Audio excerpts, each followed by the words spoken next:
welcome to First in Fantasy. In this video, we are going to be identifying 8 wide receivers, one in each of the first 8 rounds, that you absolutely must not draft. These are guys that are extremely expensive at their current ADPs and are going to disappoint fantasy owners everywhere this season. We'll be looking at where these players are going, their statistical metrics, and their team situations to show why we are avoiding them. This may well be the most important wide receiver video you watch going into the 2026 fantasy season. Let's get started. The first player I want to talk about is Dallas Cowboys wide receiver CeeDee Lamb. Lamb is currently going at the end of round 1, and I just think that's far too expensive. For me, he's a guy who should be going about end of round 2, and anyone who takes him in round 1 is making a massive mistake. Don't get me wrong, Lamb is a Cowboys legend, but the last few seasons we have seen him decline and decline. He's clearly past his prime, and he is now sharing the target share with George Pickens, who exploded last season and actually finished higher than CeeDee Lamb, but is somehow being drafted below CeeDee Lamb. Pickens got renewed to be there for another year. That's not going to change. Here's the fun stat for you. 3 years ago, CeeDee Lamb peaked. He had 135 receptions. That's fantastic. 2 seasons ago, he dropped to 101 receptions, 30 less. That's before Pickens even got there.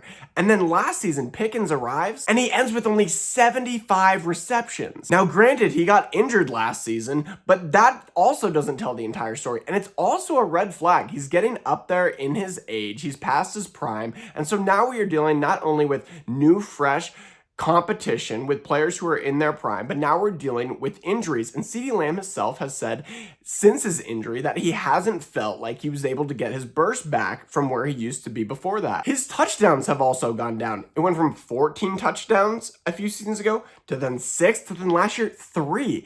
This is a guy, are you telling me you're going to draft this wide receiver in the first round? A guy who had 75 receptions and 3 touchdowns last season? That could be any guy on any team. And while I see some positive regression coming for CeeDee Lamb, he's likely going to finish around 90 receptions, maybe 5 or 6 touchdowns. Is that really what you want from a first round draft pick? And let's look at that ADP. To me, it's so expensive because he has almost no pathway to finishing above the wide receivers above him. That to me means he's at his most expensive price. I don't see him finishing ahead of guys like Amon-Ra St. Brown or Jamar Chase going above him. So in order to meet that ADP price that people are currently paying, everything has to go right for CeeDee Lamb. And you might say, Samuel, he was injured. Well, let me explain this.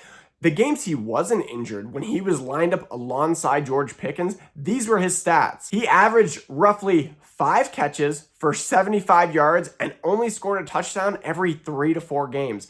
That is not elite production, and that is the situation he's going to be in this season. Yes, hopefully he's a little healthier and he's more recovered, but we are really hoping for the absolute most upside of CeeDee Lamb, who is a player past his prime. Pickens is also at this stage in his career a better contested catch maker. And we saw CeeDee Lamb's red zone efficiency and his targets drop immensely last season with Pickens there. And I expect that to not really change. Also having to deal with Javonte Williams, who is great at scoring near the end zone, and Jake Ferguson, who is an excellent red zone target. Outside of Christian McCaffrey, CeeDee Lamb is the other major player I am avoiding in the first round of drafts, and you should too. Moving on to round 2, and this is a player I believe in the talent on, and I think he's still coming into the prime of his career. Problem is he dealt with injuries last season, and he's still very expensive at his ADP. I've been seeing him go towards the end of the first round at times, even ahead of CeeDee Lamb. I've seen him kind of get interchanged there. And that is Drake London of the Atlanta Falcons. I do not love Drake London's situation, and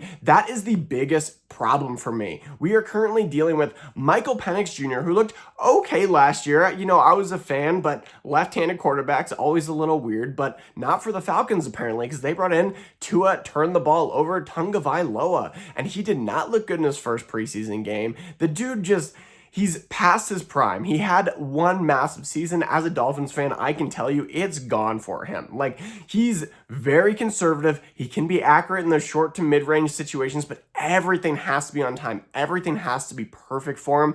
We already saw that things look a little off in the preseason, and that combined with Drake London's injury from last season really concerns me. What happens if Michael Penix Jr. does come back? Well, he's coming back from an ACL, and it's like he's not going to be 100%. Neither him nor Tua are very mobile quarterbacks, so that doesn't help. We also have a new coaching staff there, right? So a whole new scheme has to be learned, and it's Kevin Stefanski. What does Kevin Stefanski love to do?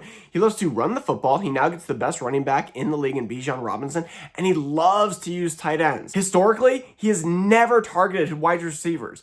At one point, he had Odell Beckham Jr. and Jarvis Landry on the Browns, and every year they were there, they disappointed. I still think he's going to command a big target share. I am just questioning the efficiency. I really see Drake London, his comparable, being Justin Jefferson from last season, right? Justin Jefferson ended up getting McCarthy 9 there, and it was a disaster. And it was this, and you saw frustration, and he disappointed. And this is a very similar situation for Drake London. And I'm telling you, the comparables are like so similar, and I just think he's a player you have to avoid, especially at the top of round 2. I don't see him finishing higher than any of the players above him. And in that case, he's too expensive. We are out. All right, let's move on to round 3, and that is going to be a player who was nice last season, but he wasn't absolutely exceptional, and his situation does concern me. Similar to Drake London's, maybe not as severe, and I could still see this guy being a really solid floor play this year, and I have picked him up in some drafts, but it really depends on where he's falling. For me, I've been getting him in the 4th round, but he's currently going in the 3rd round. I'm seeing people take him there. It's too expensive, and that is Teteroa McMillan of the Carolina Panthers. At this price point, we're assuming he's going to be a really strong wide receiver too. He's going in the wide receiver 15 to 17 range. He barely broke 1,000 yards receiving last year, and I think that's good for a rookie, but I'm just concerned. A lot of those games came in shootouts where the Panthers were kind of in F-it mode, and Bryce Young, I just don't trust the dude. Like, I like him as a guy. He seems really nice, and I'm glad he had a little better season last year, but I'm just not sure he's going to continue to get better. They lose Rico Dowdle there. Everyone's hype on Jonathan Brooks, but with the injury to Chuba Hubbard, that veteran leadership, that consistency might be gone. We don't know what the running game's going to look like.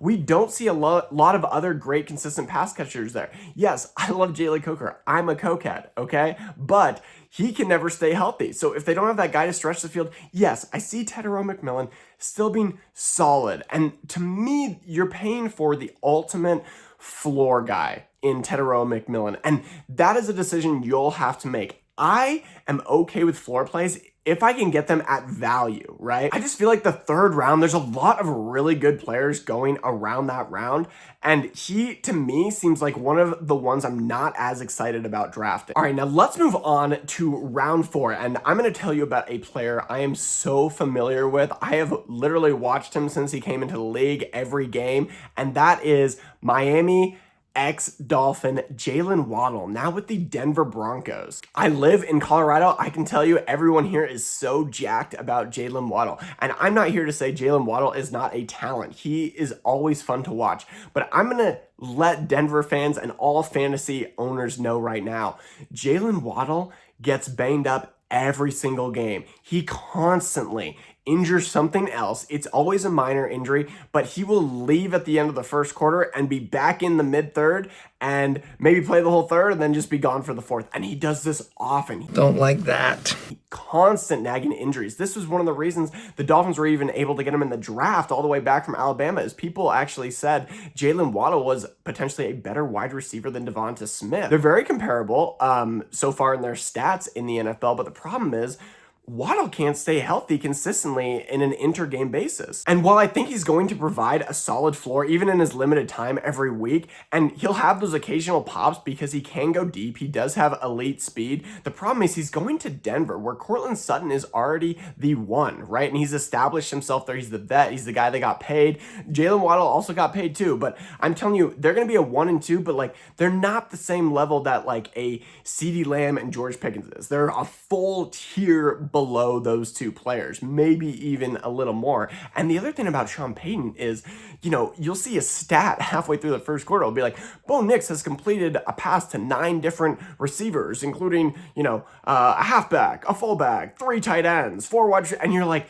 dude, Sean Payton, we get it. It's real cute that he can do all these things and you can use all these players like a little bit, but that's not really what we want as fantasy owners. Courtland Sutton, to me, has often disappointed. Like, every time I see owners having him, they're always just like, oh man, where's Courtland Sutton today? It's like, dude, it's not that Courtland Sutton's not a bad player. It's just Sean Payton's so cheeky and just likes to spread the ball out so much to keep defenses guessing instead of just feeding his ballers. Another thing about Jalen Waddle, like, don't expect the touchdowns. Like, I think he's probably a little past his prime, maybe just by a year or two, mainly because of the injuries, but I think he probably still has another year or two of juice left in him, but he's never had more than 8 touchdowns in a season. He's on a new team. He's got to get familiar with Bo Nix. It's just a player I'm seeing go drafted too high this season. You can get a player like Romeo Doubs, who is a similar talent level, similar skill set, in round 10 or beyond, going to the Patriots, playing as a number 2 for A.J. Brown, who signed a similar contract. Like, he's just way too expensive. There's wide receivers you can get that are going to produce just as well later in the draft. All right, that brings us to round 5. And this next player we're going to talk about is a player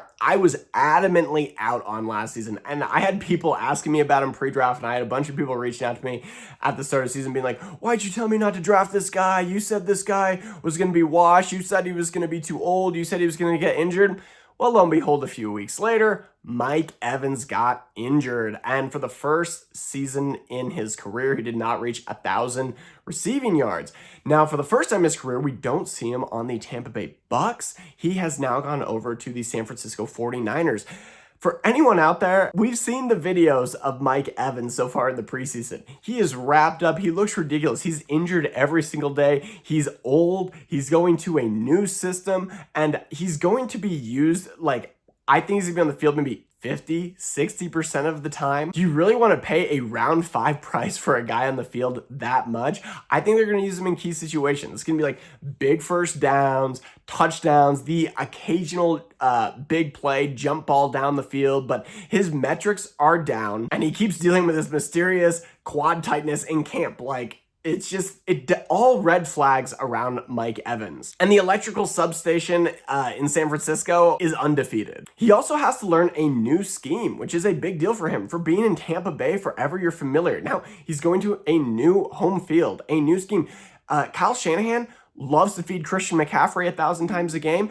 And then the rest of the wide receivers, it's just an ethic. It's just a free-for-all. You just never know who's going to hit on any given week. And then obviously when George Kittle's there, George Kittle gets peppered, right? Because he's still decently elite when he's not injured. And he looks like he might be ready to go by the start of the season. He's being drafted like a wide receiver 2 right now, and I see him more as like a bottom-end wide receiver 3, wide receiver 4, cross your fingers sort of flex play. He's one of the most expensive players in the draft. I get it. His name still holds weight. In my opinion, he should be a soft Hall of Famer potentially one day, but he's one of those guys you absolutely have to avoid. Moving on to round 6. This next player exploded towards the end of last season in an offense I don't think a lot of people saw being as good as it was, and I don't want to take any credit away from him. I think it was awesome. I think it left a lot of BTJ owners in dismay, but I'm not so sure I see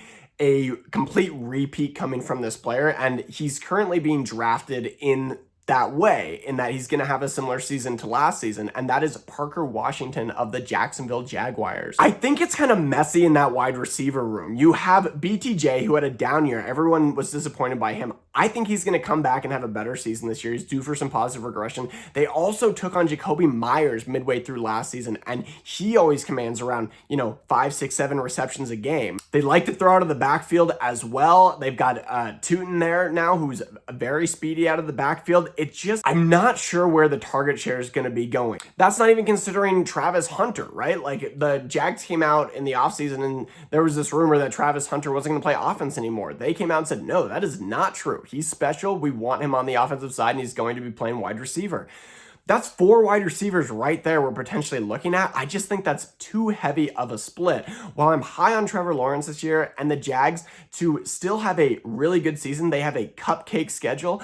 I just think it's too much all over the place to where that ball is going to be going on any given week. I think he's going to be a boom or bust player every single week, and that's not exactly what we're looking for unless you're drafting a best ball team or you have a super deep roster and you're looking to stack a few of these guys. Round 7, and that's going to be another player similar to Mike Evans, maybe not quite at that stage in his career, but very close in my opinion, and that is DK Metcalf. He is the clear-cut wide receiver 1 in Pittsburgh, or at least he was last season, because now Michael Pittman Jr. is there. And I think Michael Pittman Jr., when healthy, is an overall better wide receiver than DK Metcalf. DK Metcalf, to me, has always been that beefcake who looks really intimidating, but you'll often look up and be like, what did he end the game with? 3 catches for 50 yards? Like, he threw a lot of tantrums last season. I think he got ejected in one game. Like, and he was the clear-cut alpha. I'm not sure how much of that changes this year. I don't know what's going on in Pittsburgh. Like, Aaron Rodgers is there. Mike McCarthy is there.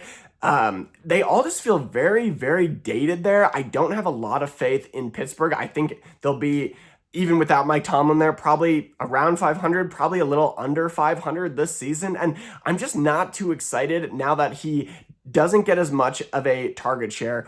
Old ass Aaron Rodgers is there, like, barely alive. Like, there's a really good chance he gets injured, and then that whole wide receiver room is blown up. Even in the 7th round, I am avoiding DK Metcalf. All of his efficiency metrics, like yards per route, yards per game, they all hit a multi-year low last season. I don't see him rebounding too heavily off of that. Avoid DK. And the last player we're going to talk about is Indianapolis Colts wide receiver Alec Pierce.